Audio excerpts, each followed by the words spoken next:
Goja Gregorzuska, Magdalena Lankus, and Anna Sienska jointly created the quirky and ominous young adult supernatural thriller Cracow Monsters, Krakowskie potwory. The story picks up paces shortly. After appearing at an entrance exam, Alex gets a chance at Professor Zawadzki's chosen circle. While Alex stays embroiled in a tussle between demons and deities, she must investigate her mother's mysterious death, which forms a significant piece in the puzzle. When the city of Cracow becomes the site of mass death, the professor is compelled to join hands with the devil. The ending conceals a major twist, but before that, let us recollect what is at stake. Alexandra Wallace. Alex leads a drifter's life in a shared apartment with Mary, having grotesque nightmares and drowning her worries in alcohol. She has a harrowing past involving her mother. After some studying, she sits for the entrance for the forensic pathology department in an old medical college. The examination guard, Lucky, has looked into the papers, finding little interest. However, Alex's paper attracts Professor Zawadzki's attention, thanks to her doodle of Atvaras, the nature spirit. Lucky looks into the internet, finding a fringe YouTuber talking about how Alex's mother died en Route 99, while Alex was mysteriously saved. In fact, she has miraculously escaped two near-death experiences, if we are to believe the YouTuber. The professor asks Lucky to probe into her. Lucky knows where Alex goes to drink, and he ends up at the bar with some hallucinogenic drugs. He takes Alex out on a drive, jumping out on the car near a cliff. The car falls into a lake. However, Alex sees a light, which forms into a white deity. It rescues her. We later come to know that Alex's energy attracts demons, but she lives under the grace of Atvaras. The following morning, Alex wakes up, as if from a dream. She goes to receive her alimony, but the receptionist tells her that she has to change locations since she has been selected to stay at the professor's carefully curated dorm. She passes through a shady clothing store to find the dorm, meeting Lucky, who sends her to a room and asks her to stay put. But after hearing Lucky and the professor speaking about the drowning incident, Alex bursts out of the door. On the road, she finds Raffle, the same boy to whom she bought breakfast the other day.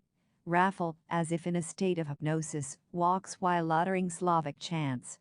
In Raffle's home, Alex discovers a creature whom she would later describe as if a moth, a monkey, and an owl had a love child. She intuitively throws water at the creature and later pours the bathtub on it. It bursts into lava, and what remains is a black body of pumice.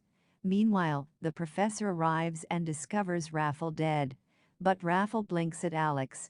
He is possibly possessed by something evil, since the creature seems to be a lesser deity named Herwit.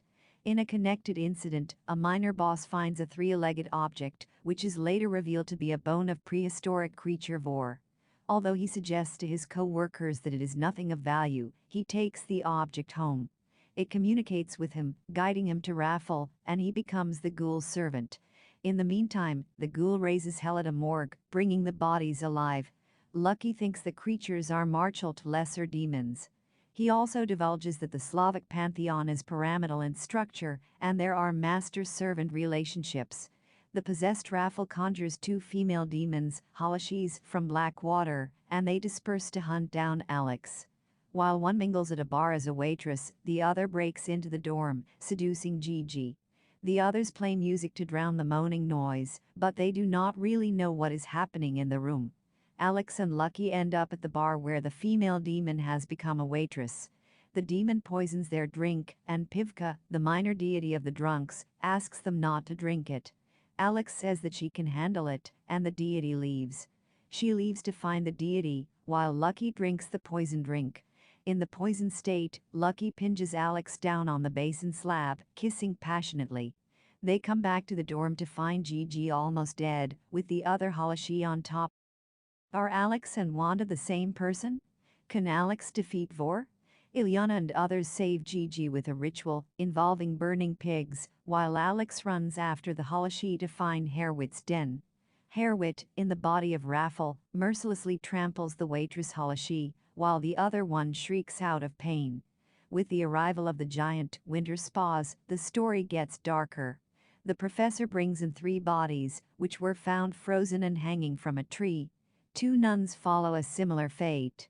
Winter spaws Otter's first names, and chaos unleashes in town. To save his son, Felix, Professor Zawadzki turns against the groups. With some help from her nascent romantic interest, Alex opens her mother's bag, which reveals a key to the axis of the parallel worlds. Alex visits the underworld, becoming the first person to come out. She also comes to realize that she is Wanda, and only she can defeat Vor. Well, Alex is a sort of reincarnation of Princess Wanda, the daughter of Cracow who deliberately drowned in a lake. In the underworld, Alex and Wanda communicate through vibrations in a wall. Wanda was also apparently present during the birth of Alex, and she died, taking the form of baby Alex. According to the cryptic words of the deity they meet in hell, Alex has to free Wanda. 9 steps to the 3 circles of the underground, where Alex should find the divine center and can return to the mortal world. 9 will unite with 9. Alex finds the portal in the intersection of 3 mounds. Her birthday 08.01.2001 adds up to 3, and she descends in the 3rd circle of the underground. She literally frees Wanda, trapping herself in the process. But thanks to her savior deity, Alex gets another lease of life. But maybe she also has to unleash her inner forces, Princess Wanda, and take up her duty to defeat Vor. The finale takes place under the ominous red moon when history should repeat itself. Wanda should die again, while the evil deity should begin a new era. However, as Jagna, Alex's mother, reveals in the underworld, the year will see the woman becoming powerful. Thus, fulfilling the prophecy, Alex kills the evil deity, ushering in a new era. However, she has killed a deity, after all, and repercussions remain. Is Lucky dead or alive? If you remember the ending of the 7th episode, Lucky dies at the bar, rather alarmingly. A masked man kills him in cold blood, and slowly after, the crowd disperses.